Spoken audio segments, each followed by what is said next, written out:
Tim SAR-nya mana?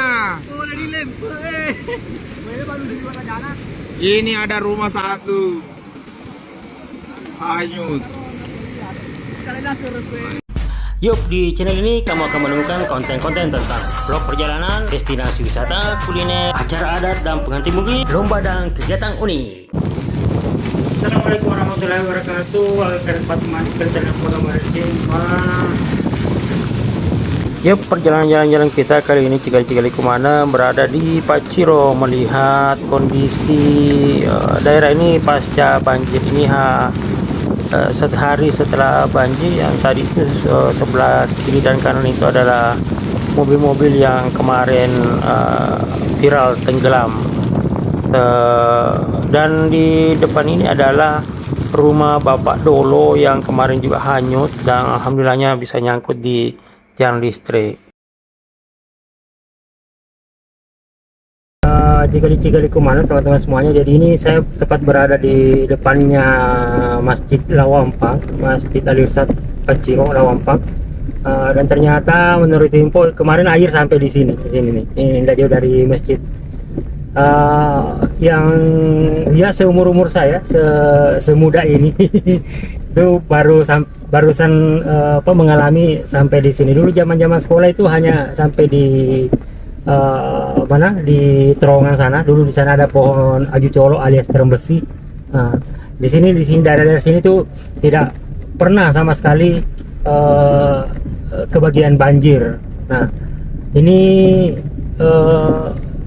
tahun ini adalah yang kedua kalinya setelah 2018 apa 2019 ya, tahun kemarin, 6 tahun kemarin kita mengalami hal yang sama, di mana waktu itu awal-awal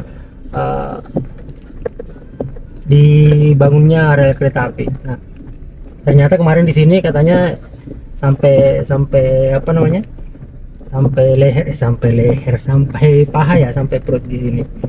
Dan sekedar informasi memang untuk semenjak adanya terowongan ini, maka setiap hujan deras itu pasti tergenang di sini. Kenapa? Karena sebenarnya di sebelah kanan kita ini itu dulu adalah kali. Nah, kemudian ketika terowongan ini dibangun, malah kalinya itu yang pas di samping kita ini, di belakangnya ada saluran, itu tidak memadai, tidak bisa menampung airnya kali dari sana, sehingga meluber sampai di terowongan sini. Nah, ini dampak dari kemarin ini. Wah, lewat mana nih? Saking derasnya air yang mengalir masuk di terowongan, sehingga harus aspalnya tak bongkar-bongkar begini. Ya. Iya, ini harus pelan ini karena mobilnya pendek sih. Ini di Lawampang ya, di Paciro ya. Tadi yang masjid itu tuh Lawampang, kalau ini sudah masuk Paciro. Dan sebelumnya itu rumah yang di sana itu yang kelihatan yang hanyut kemarin itu pas di samping kita ini. Kemarin pas banjir ya, akhirnya terbawa arus juga, saking derasnya bergeser hingga ya ini satu tiang listrik, berarti sekitar 50 meter. Nah, ya beruntungnya nyangkut di tiang listrik ya, kalau enggak nyangkut ya bisa jadi sampai ke perkampungan sana di Paciro sana. Ya, zaman saya di SD dulu, karena saya dulu di SD Paciro sini, itu tahun tahun berapa ya, tahun 80-an, tahun 85 ya, tahun 85 sampai 90 itu, kalau banjir di Paciro sini ya paling di sini, dan yang deras itu paling sana pas ada mobil itu ya, paling di situ yang deras. Nah, ternyata di 2024 ini, di Desember ini, berapa hari kemarin itu di sini deras sekali, sampai ini ada yang bawa banjirnya, bawa batang kayu kayak begini, pohon. Nah, dulu di sini ya yang deras kemarin. Ternyata ya dulu juga di zaman saya masih SD di sini, masih sekolah di sini, nggak pernah setinggi sampai di lantainya ini rumah-rumah panggung ini. Yang kemarin itu ya beberapa video yang bahkan di sebelumnya ada juga saya share video itu sampai di lantainya. Nah, yang banyak mobil itu ada video beredar itu banyak mobil motor terendam di sini pas depan rumah ini. Kenapa di sini ngumpul mobil? Bukan macet atau apa, tapi memang ini daerah yang selama ini kalau hujan kalau banjir itu zaman dulu ya, kalau banjir tidak pernah terendam di situ, makanya mobil-mobil motor dibawa ke situ. Ternyata ya tahun ini kembali terulang di 6 tahun yang lalu ya, termasuk sekolah ini penuh lumpur sekarang karena di sini kemarin itu sampai perut ya, sampai perut. Bukan lagi sampai perut, ini bisa sampai leher ini karena sampai lantainya rumah-rumah panggung ini. Ya.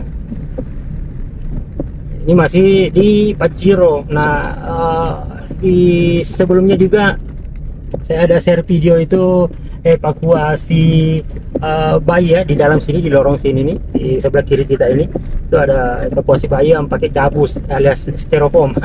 Ada yang bingung kemarin saya kasih caption di Facebook itu evakuasi bayi pakai gabus ikan. Ternyata banyak yang tidak tahu. Tuh, di tanah Bugis itu styrofoam itu dipakai untuk angkut ikan, makanya kita biasa bilang gabus ikan. Nah, terus yang di sana ini apa sarangnya sebelah kiri kita ini, termasuk juga kemarin di sana itu terendam ya, sampai sampai lantai juga ya. Ada juga evakuasi bayi kemarin yang pakai perahu itu di sini ya. Ini semuanya terendam kemarin di sini ya. Ini ya kembali kalau mengingat zaman-zaman dulu ya, di sini memang setiap banjir pasti terendam. Kalau yang di sini yang deras juga di sini. Cuman kalau sudah menyeberang ke sini ya biasanya sudah tidak terlalu, tapi ternyata kemarin ya setinggi sampai leher ya di sini. Ya, ini pastinya perubahan fenomena. Bisa jadi memang karena dampak alam ya, mungkin alam mulai bosan melihat tingkah kita yang menggunduli hutan, sampai hutan-hutan itu di gunung sana tidak bisa menahan air sehingga semuanya ditumpahkan ke kampung kita ya. Kalau mau bilang nanti dampak dari rel kereta api, bisa ya bisa tidak. Kalau ianya karena setelah adanya kereta api, yang masjid tadi yang pertama kita di awal video tadi itu adalah itu tidak pernah sampai di sana airnya. Nanti setelah ada rel kereta api. Dan ya itu kalau bilang tidak lagi ya berarti mungkin memang dampak dari alam yang tidak seperti dulu. Termasuk yang di sini jarang-jarang sih kalau di sini nyebrang air, kecuali kalau yang di sebelah sana. Ya, kalau melihat dari bekas ini perumahan yang di sebelah juga kayaknya terendam kemarin karena ini pagar depannya sampai hancur-hancur begini. Berarti di sini juga tinggi. Saat ini saya sedih banget sekaligus semuanya karena daerahku, tanah kelahiranku saat ini dilanda banjir. Oke, mohon doanya mudah-mudahan tidak membawa kerugian yang besar.